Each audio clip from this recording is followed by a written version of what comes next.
우리는 야고보서를 계속 살펴보겠습니다. 야고보 사도는 하나님과 예수 그리스도의 은혜로 말미암아 새 생명을 얻은 하나님의 백성들이 그 신앙을 따라 흩어져 그들의 신앙의 정절을 지키며 하나님의 백성으로서 살아가는 그들을 향해서 야고보 사도가 편지를 썼습니다. 여러분들은 이 세상에 속한 자가 아니고 하늘나라에 속한 사람이기 때문에 여러분들에게는 시험이 따를 수밖에 없습니다. 그 시험을 당할 때에 두려워하거나 염려하지 마십시오. 왜냐하면 그 시험은 우리를 넘어지게 하거나 우리를 쓰러뜨리는 것이 아니라 하나님께서는 그 시험을 통하여서도 하나님의 자녀를 온전케 하시는 분이시기 때문입니다. 그리고 여러분들이 하나님의 자녀로 그 시험 가운데 처했을 때에 여러분들 스스로 그 시험을 헤쳐나올 수 없는 지혜가 부족하거든 하나님 앞에 기도하십시오. 우리의 하나님은 우리에게 후히 주시고 어떠한 조건 속에서도 어떠한 부족함 속에서도 꾸짖지 아니하시는 하나님이십니다. 그리고 여러분 끝까지 인내하십시오. 그분은 신실하신 하나님이십니다.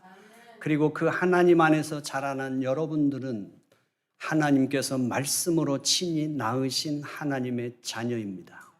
여러분들이 어떤 조건과 환경 속에 처한다 하더라도 하나님 안께서 심어 놓으신 그 영원한 생명이 여러분들로 하여금 하나님께 뜻을 이루는 하나님의 자녀가 되게 할 것입니다.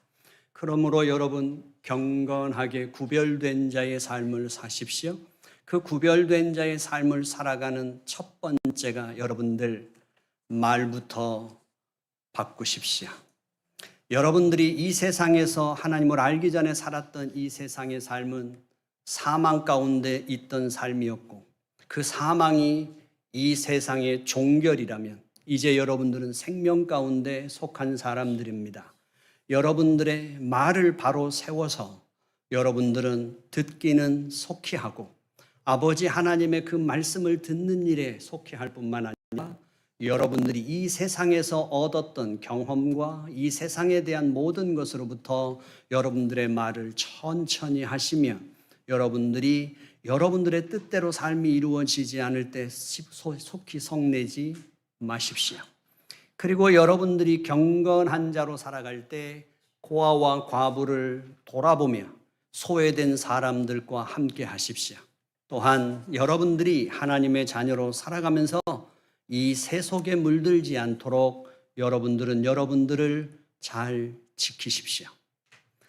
야고보가 1장에서 그렇게 권면했습니다. 그리고 이제 실제적으로 그 경건한 삶을 살아가는 것에 대해서 야고보는 2장 1절부터 7절까지의 내용을 통해 실제적인 예를 들어서 설명했습니다.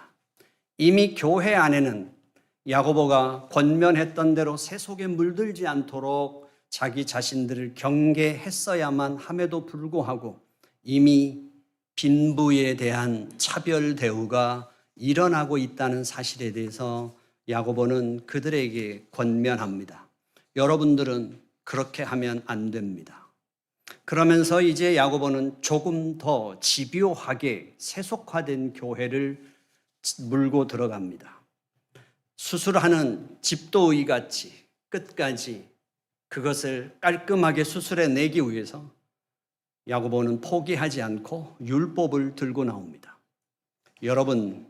여러분들이 하나님께서 하나님을 사랑하고 내 이웃을 내 몸과 같이 사랑하라고 하신 그 말씀을 따른다면 여러분들은 하나님이 말씀으로 낳은 그 백성으로서 잘하시는 겁니다.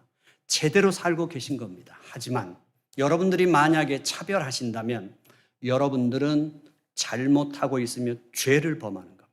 그 죄는 가볍지 않습니다. 라고 말하는 것입니다. 이제 그 실제적인 예는 우리는 우리의 삶을 함께 돌아보고자 하는 것입니다. 2021년 4월 29일자 뉴스앤 조이에 실렸던 기사입니다. 너는 왜 신학교에 왔니? 총신대학교에서 교실에서 이루어지는 이야기였습니다. 교수가 뜬금없이 강의를 하다가 여자 신학생에게 물어본 겁니다. 너는 왜 신학교에 왔니? 똑같은 질문이라도 상황과 맥락에 따라 차별이 될 수 있는 겁니다. 여성과 남성이 동등한 대우 속에서, 환경 속에서 물어본 질문이라면 아마 그 교수의 질문은 너는 어떤 소명으로 이곳에 왔니?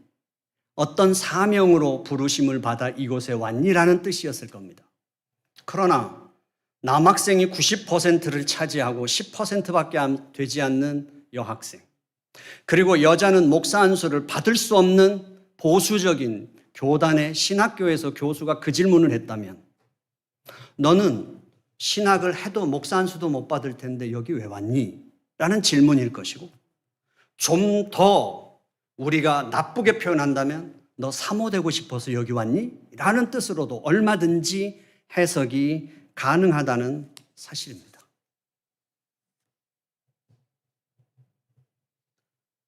신학교에서 이런 일이 벌어지는 것, 그러면 그 신학교의 신학을 지키고 있는 우리 교단이나 교회에서는 차별이 없을까요?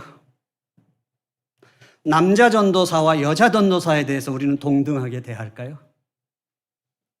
남자 전도사에 대해서는 목사가 될 사람, 여자 전도사는 그냥 죽을 때까지 전도사일 사람. 이 강단은 어떻을까요? 목사와 전도사에 대한 차별은 없었을까요?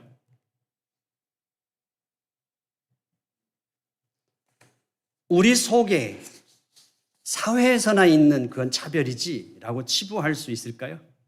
남자는 우등하고 여자는 열등하다는 남녀의 차별. 부자는 우등하고 빈자는 열등하다고 하는 빈부의 차별. 사장이나 회장이나 주인은 우등하고 종이나 회사원이나 그런 사람들은 열등하다는 주종의 차별. 성적이 좋은 학생은 우등하고 성적이 나쁜 학생은 열등하다는 성적의 차별. 인류대학을 졸업한 사람들은 우등하고 지방대를 졸업한 사람은 열등하다는 학력의 차별. 똑똑한 사람은 우등하고 무식한 사람은 열등하다는 지식의 차별. 수도권은 우등하고 지방은 열등하다는 지역의 차별.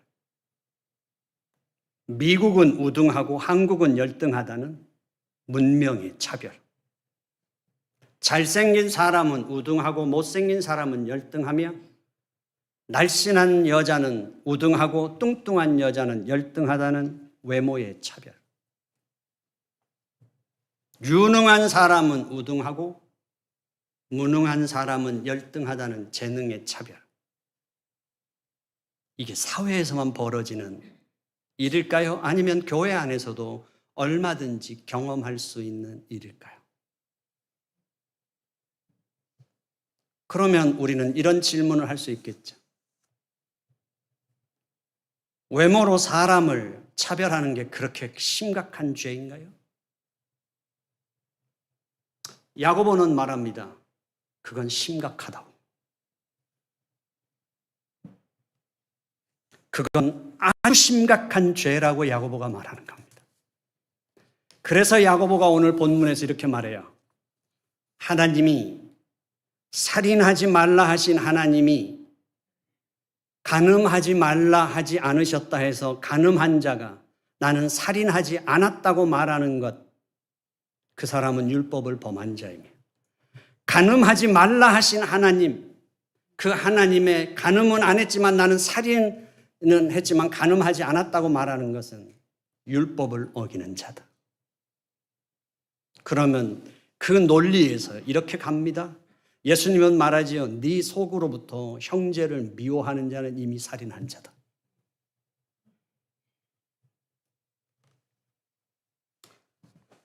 간음하지 않은 자가 살인을 해도 율법을 범한 자이고, 살인하지 않은 자가 간음을 해도 결국 율법을 범한 자가 된다는 거죠.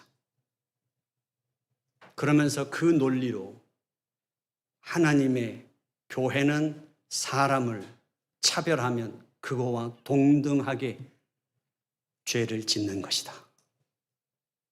교회는 사람을 외모로 취하는 것을 그것으로 그렇게 심각하게 인식을 해야 하고 그것을 놓치면 안 된다.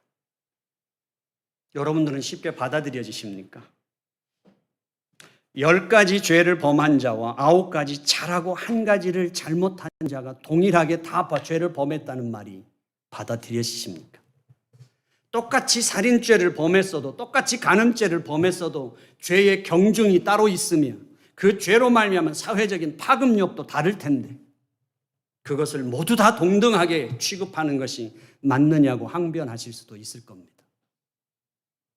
그러나 야고보는 지금 그 부분을 다루는 것이 아니라 사람을 외모로 취하거나 차별하는 것이 얼마나 하나님의 교회 속에서는 심각한 죄인지를 천명하기 위해서 지금 이것을 다루고 있다는 사실입니다. 우리는 종종 말합니다. 살인죄와 간음죄를 범하지 않았으니 사람을 차별하는 정도야. 그게 뭐 대수가 되겠느냐고. 그게 그렇게 살인죄나 간음죄만큼 심각한 죄가 되느냐고. 그렇게 안일하게 생각하는 교인들을 향하여, 흩어져 있는 12지파를 향하여 야고보가 말하고 있는 것입니다. 살인죄와 동일하게, 간음죄와 동일하게 사람을 외모로 취하는 것은 하나님 앞에 같은 죄라고. 그것을 교회는 절대로 놓쳐서는 안 된다고 말하는 것입니다.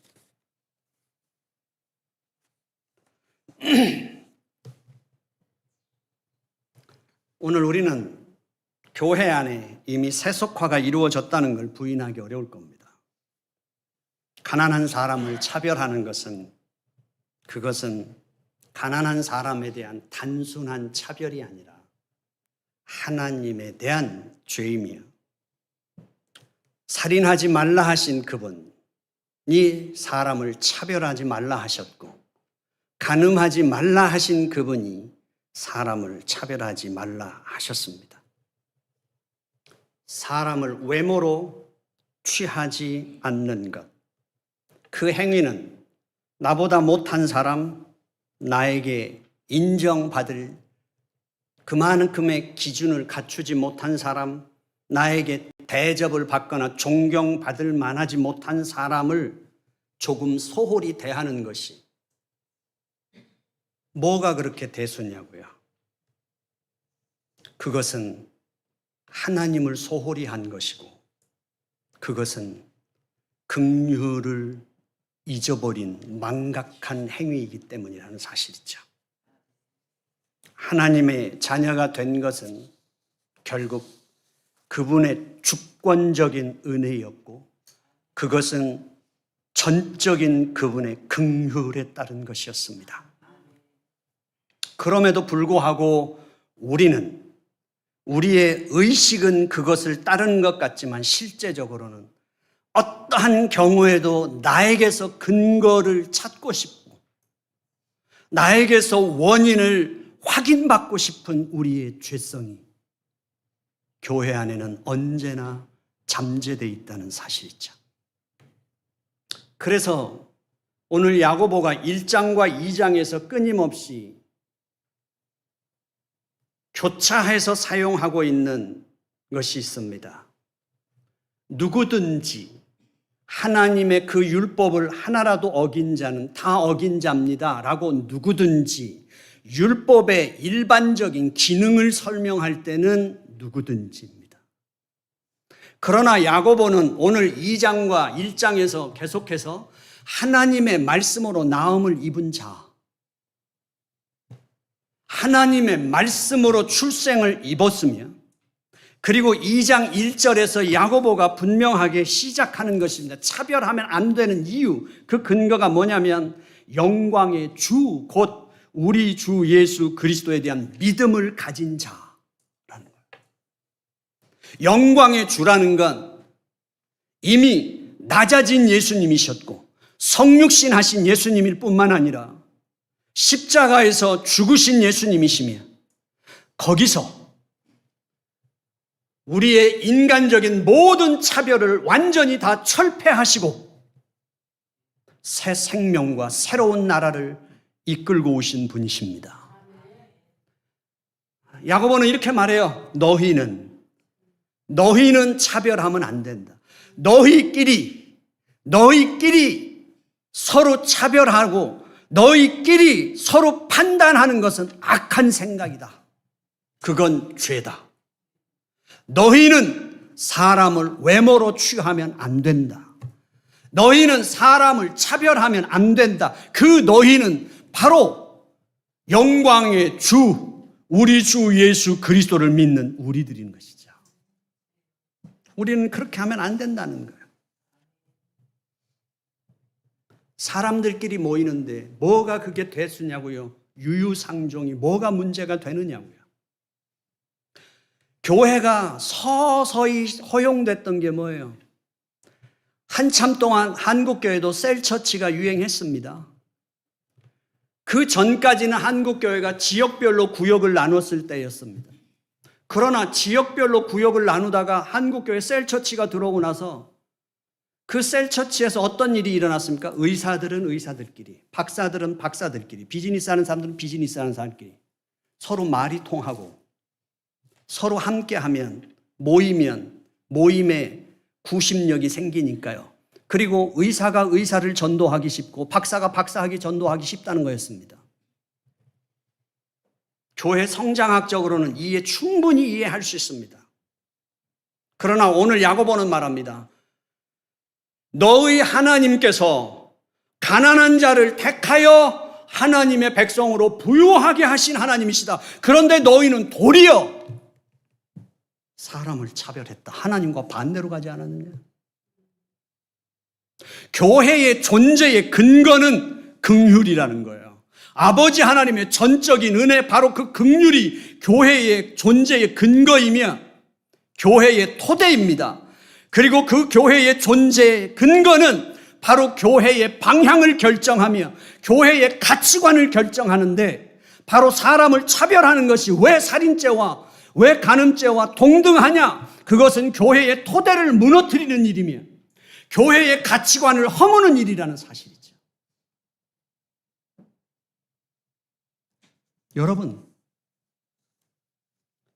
강남 스타일이 세상을 뒤덮었습니다. 어린아이까지 온 세계가 그 춤을 추며 노래를 불렀습니다. 그 노래 가사가 뭡니까?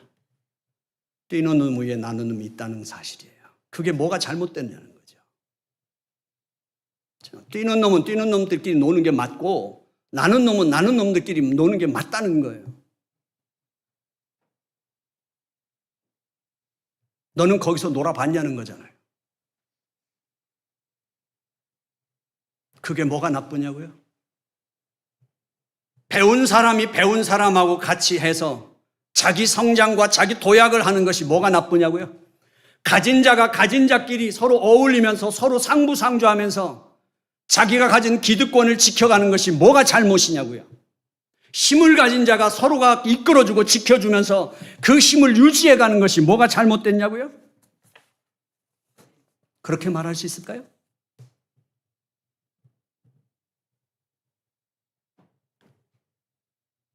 교회의 존재의 이유는 무엇일까요? 교회의 사명은 무엇일까요?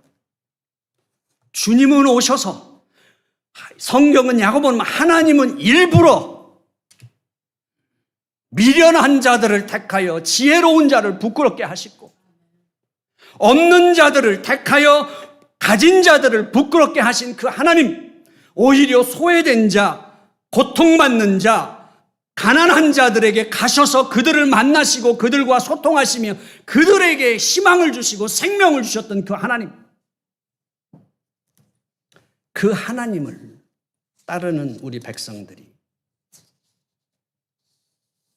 우리끼리 서로 성격이 맞는 사람끼리 모이는 게 뭐가 문제냐고요? 서로 말 통하는 사람들끼리 함께 하는 것이 뭐가 문제냐고요?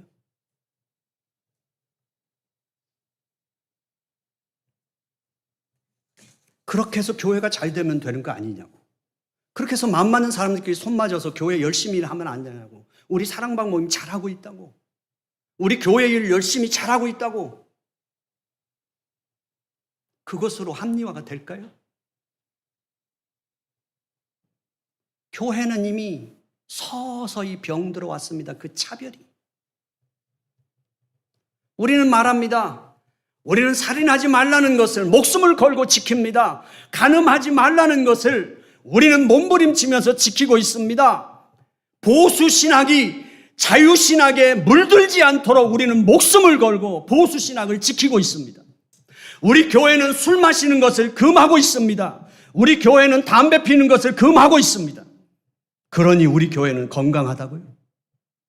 그래도 우리 교회는 잘 가고 있다고요? 그렇게 말할 수 있을까요? 담배와 술을 금하고 보수신학을 지킨다고 말하는 우리들이 주님이 그렇게 소중하시고 그의 가슴을 그렇게 쏟아 놓으시며 고아와 과부를 대하시던 그분, 병든 자들에게 다가가시던 그 따스한 손길과 그 눈길이, 소외된 자들을 품으시던 그의 가슴이, 그것은 외면한 채 우리는 개척교회니까, 지금 우리는 이것을 해야 하니까, 그래서 소외된 채로 가다가 어느 날 정신이 번쩍 들어서 우리 이제 좀 이웃을 돌아봅시다. 그러면 이미 우리는 지금까지 온 시간이 소외했다고 하는, 소외시켰다고 하는 우리의 고백일 수밖에 없는 것입니다. 교회는 때가 되면 하는 일이 아닙니다. 교회는 존재하는 모든 순간이 주님을 따르는 순간인 것이죠. 교회는 늘 우리의 형편과 조건으로 합리화시킵니다. 우리는 절대로 동성애를 용납하지 않습니다. 우리는 술, 담배를 용납하지 않습니다. 우리는 보수신학을 고수하고 있습니다. 그렇기 때문에 우리는 사람들을 세상이 대하는 것처럼 당연하게 그렇게 대하는 것을 가볍게 넘기고 여기까지 온 거 아닙니까? 사람들은 압니다. 있는 사람은 대접받고 없는 사람은 무시당하는 세상에서 지치고 상처를 받으며 그들은 몸부림치면 칠수록 내가 무기력하다는 걸 확인할 수밖에 없다는 사실, 내가 무능력하다는 걸 인정하고 받아들일 수밖에 없다는 사실, 그것이 아무리 아파도 그것을 체념으로 받아들이든 어떻게 받아들이든 내가 아무리 노력하고 최선을 다해도 이 세상이라는 거대한 이 틀 속에서 한 인간의 무기력함이 어떤 것인가를, 그래서 사람들은 끊임없이 눈을 두리번거리며 길을 찾습니다. 교회는 끊임없이 외쳐왔습니다. 하나님의 사랑은 무조건적인 사랑이라고. 교인들은 끊임없이 외쳤습니다. 우리 교회는 하나님의 사랑이 넘치는 교회라고.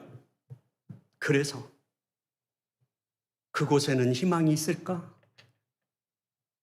저 사람들하고 함께하면 나도 똑같은 사람 대접은 받을 수 있을까? 그래서 교회에 발을 들여놓고, 그래서 하나님의 사람들에게 어깨를 살짝 기대기라도 해봤을 텐데 그들이 교회와 믿는 사람들을 통해 상처받고 떠나는 발걸음은 없었을까요? 오히려 더 아프고 더 절망하진 않았을까요? 세상이야 내가 살아봤으니까, 세상이야 내가 그런 건 줄 알고 살았으니까 마음은 아파도 가슴은 아파도 받아들이고 살았지만, 여기는 사랑이 있다고 말했고 여기는 무조건적인 사랑이라고 그렇게 외쳐댔던 곳이기에 기대가 컸던 만큼 상처는 더 컸고, 똑같은 차별이라도, 똑같이 사람들이 모이는 곳이라도 아픔은 더, 절망은 더 크지 않았을까요? 오늘 야고보는 말합니다. 누구든지 온 율법을 지키다가 하나를 범하면 모두 범한 자가 된다고. 죄의 경중도 무시하고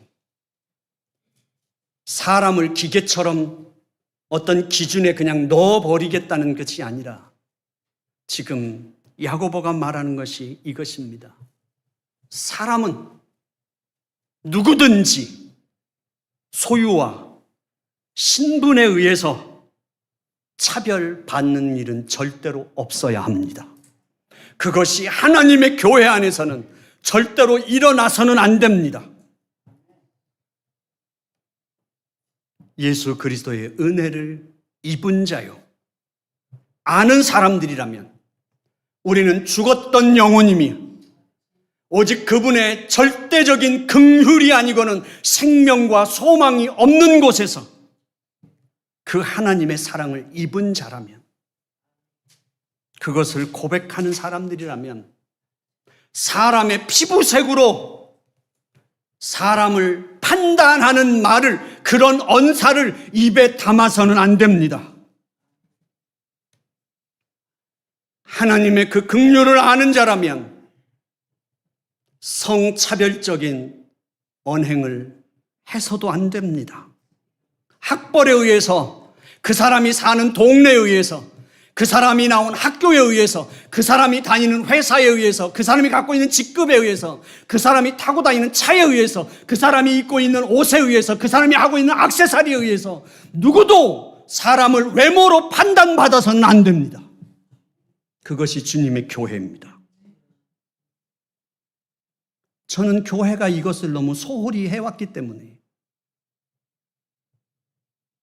세상의 빛을 잃어버린 것뿐만 아니라 세상으로부터 비방받는 교회로 떨어졌다고 생각합니다. 살인을 범해서도 아니며 간음을 범해서가 아니라 우리가 너무 가볍게 생각하며 차별했기 때문입니다. 내가 살아온 이 세상에서 경험한 인간관계 속에서 내가 받은 상처와 내가 입었던 불이익 속에서 나를 지키는 방법이고 내가 세상을 보는 방법이기 때문에 내가 사람을 그렇게 대할 수밖에 없다고, 그렇게 대할 수밖에 없는 나의 아픔을 갖고 있는 내 인생을 이유로 삼는다 하더라도, 차별이 아니라 그것은 구별이라고 아무리 항변을 하더라도, 엄연한 차별인데도 그것은 차별이 아니라고 궤변을 늘어놓는다 하더라도, 교회 안에서는 어떤 이유에서도 그런 일은 일어나서는 안 됩니다. 왜냐하면 교회는 세상과 종이 완전히 다릅니다. 세상은 한 세대로 종결되는 죽음이라는 그 종결 속에서 살고 있지만 주님의 나라는 영원한 나라이며, 여러분들은 이 세상에 속한 자가 아니요 영원한 하나님의 나라에 속한 자로서 하나님의 생명을 가진 완전히 다른, 이 세상과는 다른 사람들입니다. 영광의 주, 우리 주 예수 그리스도에 대한 믿음을 여러분들이 가지셨다면 여러분들은 사람을 차별하지 마십시오. 우리가 받은 그 은혜로 인하여 차별하는 언사와 그 행동을 마치 살인과 같이 대하십시오. 교회가 어떻게 세상과 다른지, 교회가 세상에 있어야 할 이유가 무엇인지, 예수 그리스도만이 왜 생명이신지, 왜 길이신지, 왜 진리이신지, 그것을 우리는 드러내야 하는 사람들입니다. 미움이 살인과 다르지 않다고 말씀하신 주님의 말씀을 우리가 심각하게 받아들인다면 교회는 사회적인, 경제적인, 이 모든 세상적인 그 기준과 그 판단으로부터 우리는 이미 자유하는 자들이기에 우리는 함께하는 것이라는 사실을 잊지 마십시오. 사랑하는 성도 여러분, 우리는 주일날마다 이 예배당에 옵니다.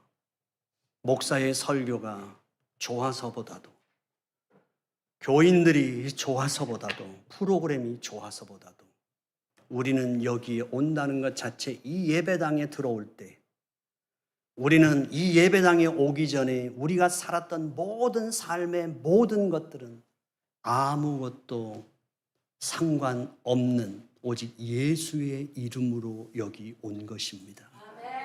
우리는 그것을 천명하는 것이 이 예배 시간에 누구라도 여기에 와서 함께 할 수 있다는 것에 대한 천명이에요. 우리가 저쪽으로 옮겨져서 식탁을 마주하며 커피를 마주 마실 수 있는 이유는 당신과 내가 그 마주하기 전까지의 우리의 모든 다름과 우리의 모든 것들은, 이 세상에서의 모든 것들은 아무 상관이 없습니다.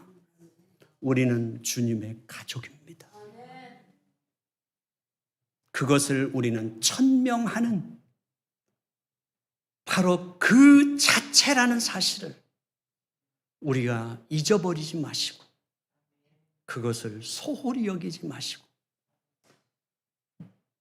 야고보의 그 가슴 아픈 끝까지 이것만은 놓지 않겠다고 수술하는 의사처럼 야고보가 차별의 문제를 다루는 것처럼 이미 서서히 병들어 버린 이 현대교회, 한국교회, 교회 속에 오늘 야고보의 권면이 우리에게 새로운 하나님의 음성으로 들려지기를 주님의 이름으로 축원합니다. 하나님 아버지, 감사합니다. 우리로 무뎌진 심령을 깨우시고 안일한 생각을 깨트리심을 주님 감사합니다. 순간이 되지 않게 하시고 이곳이 영광의 주 우리 주 예수 그리스도를 믿는 자들의 공동체가 모이고 흩어지는 그 진리의 선포의 자리가 되게 하여 주옵소서. 예수님의 이름으로 기도드려 싸움나이다. 아멘. 찬송하겠습니다.